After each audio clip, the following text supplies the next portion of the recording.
A very good morning, students. As you all know that we were revising lesson number 3 of history. The name of lesson is Delhi Sultans.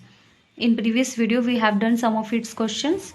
Next further question we will have in this video. So let's start. First is, what was the impact of Mongol invention in the Delhi सल्तनत? जो दिल्ली सल्तनत थी वहाँ पे Mongol invention, जो Mongol attacks हुए थे उनका क्या इम्पैक्ट हुआ, उसके बाद उन्होंने क्या चेंजेस की, ये आपको बताना है. द दिल्ली सल्तनत mobilised a large standing army इन दिल्ली.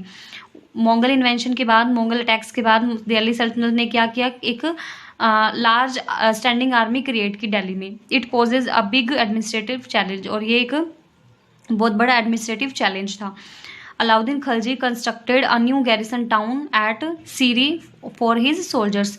जो अलाउद्दीन खलजी था, रूलर था, उसने एक गैरिसन टाउन क्रिएट किया सीरी में अपने सोल्जर्स के लिए. He impose taxes on land to feed the army at the rate of 50% of peasants yield. उसने क्या किया, उसने टैक्स लगाए, टैक्सेस ऑन लैंड पे टैक्सेस लगाए अपनी आर्मी को सैलरीज देने के लिए. और टैक्सेस कितने थे, 50% ऑफ पीजेंट्स यील्ड होता है, जितने भी वो कल्टीवेट करते हैं, जितना भी पीजेंट क्रिएट करे उसका 50% उसको टैक्स में देना होगा. He began to pay the soldiers in cash, और सोल्जर्स को वो कैश में देने लगा.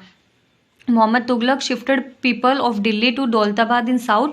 मोहम्मद तुगलक ने क्या किया, जो लोग थे वहाँ के दिल्ली के उनको दौलताबाद शिफ्ट किया, अलग सिटी में साउथ में. एंड दस converted Delhi into garrison town. Normal लोगों को उन्होंने दौलताबाद शिफ्ट किया और दिल्ली को एक गैरिसन टाउन बना दिया, मीन्स एक आर्मी वाले प्लेस बना दिया, वहाँ पे सारे सोल्जर्स थे.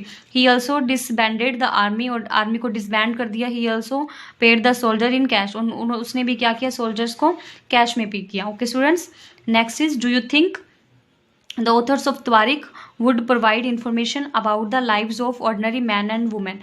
Tariq क्या एक राइटिंग होती है, जो ऑथर्स होते हैं Tariq के, वो बताना है कि आपको इन्फॉर्मेशन देते हैं उनकी लाइफ्स के बारे में जो ऑर्डिनरी मैन और वुमेन थे. मीन्स हम Tariq पढ़ते हैं तो हमें क्या पता चलता है, किंग्स एंड क्वींस की लाइफ पता चलती है. क्या ऑर्डिनरी मैन और वुमेन की लाइफ के बारे में हमें इन्फॉर्मेशन मिलती है?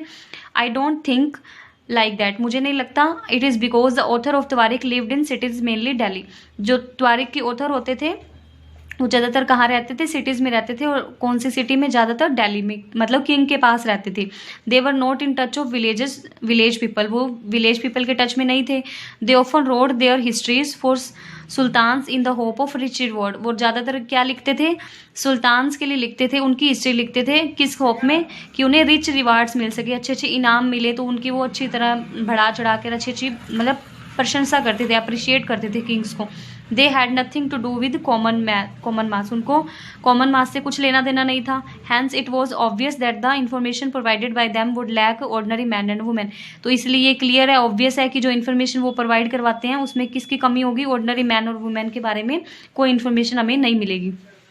Next is, Razia Sultan was a unique in the history of Delhi सल्तनत. रजिया सुल्तान है दिल्ली सल्तनत की हिस्ट्री में एक यूनिक थी.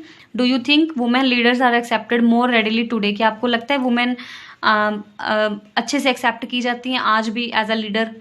आपको देखना है. Yes, I think like that, मुझे लगता है कि yes, the situation has change today. अब आजकल सिचुएशन चेंज हो गई है. Due to the spread of education people now realise the potential of women. Education के स्प्रेड के बाद लोगों ने वुमेन की जो पोटेंशियल है, जो उसकी पावर है, उसको रियलाइज कर लिया है. So they have started accepting them as leader. इसलिए उन्होंने लेडीज़ को, फीमेल्स को क्या, एज अ लीडर भी एक्सेप्ट करना शुरू कर लिया. Even in rural areas now we see women sarpanches and councillor. हम यहाँ तक कि रूरल, मतलब सिटीज़ में तो कर ही लिया है, रूरल एरिया विलेजेस में भी हम देखते हैं वुमेन को as a sarpanch and councillor. आप लोगों ने भी बहुत देखा होगा कि गाँव में क्या है, सरपंच बहुत सी जगह पे फीमेल होती हैं, लेडीज़ होती हैं. तो हम मान सकते हैं कि आजकल एज अ लीडर एक्सेप्ट करने लगे हैं. Next is, why were the Delhi sultans interested in cutting down forests? Does deforestation occur for the same reason today? आपको बताना है कि दिल्ली सुल्तान्स थे जो वो फॉरेस्ट को कटिंग करने में इतने इंटरेस्टेड क्यों थे, और आज जो फॉरेस्ट कट करना, डिफोरेस्टेशन होता है फॉरेस्ट को कट करना, क्या वो सेम रीजन के लिए हम कट करते हैं? Answer is, the Delhi sultans cleared the forest in Ganga Yamuna Doab and gave these lands to peasants in order to encourage agriculture. उन्होंने क्या है, गंगा यमुना जो रीजन था उसके फॉरेस्ट्स को क्लियर करके पीजेंट्स को वो लैंड दे दिए ताकि अब उनको क्या है एग्रीकल्चर इंक्रीज करें, मतलब एनकरेज करें मीन्स इंक्रीज करें प्रोडक्शन में, प्रोडक्शन बढ़ाएं। They also established new forests and towns in these lands to protect trade routes and promote regional trade, मतलब ट्रेड रूट्स को प्रमोट करने के लिए, रीजनल ट्रेड को प्रमोट करने के लिए नए उन्होंने टाउन्स वहाँ बनाए। No deforestation does not occur for the same reason today, आज के टाइम में अगर हम फॉरेस्ट्स को कट करते हैं तो रीज़न हमारा ये नहीं रहता है।